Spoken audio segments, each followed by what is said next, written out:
तब्बल 122 वेळा रक्तदान करणाऱ्या पन्हाळा तालुक्यातील बहिरेवाडी गावचे वसंत शामराव चव्हाण या रक्तदात्यानं अनेकांचे प्राण वाचवलेत। याची दखल घेऊन सैनिक फेडरेशन महाराष्ट्र राज्याच्या वतीनं चव्हाण यांचा सैनिक रत्न पुरस्कार देऊन गौरव करण्यात आला।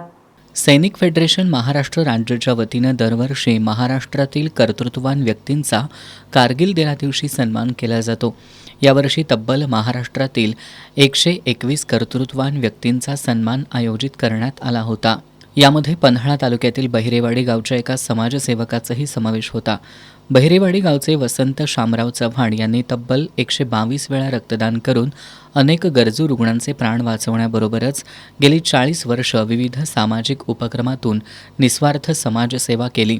एक पाऊल समाजासाठी या उपक्रमातून त्यांनी 4 दशकांहून अधिक काळ समाजहिताचे विविध उपक्रम राबवले।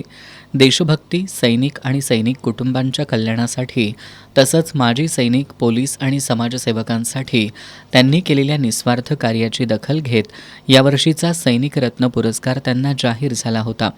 कारगिल दिनादिवशी सैनिक फेडरेशनच्या मुंबईतील कार्यक्रमासाठी ते काही कारणानिमित्त जाऊ शकले नाहीत।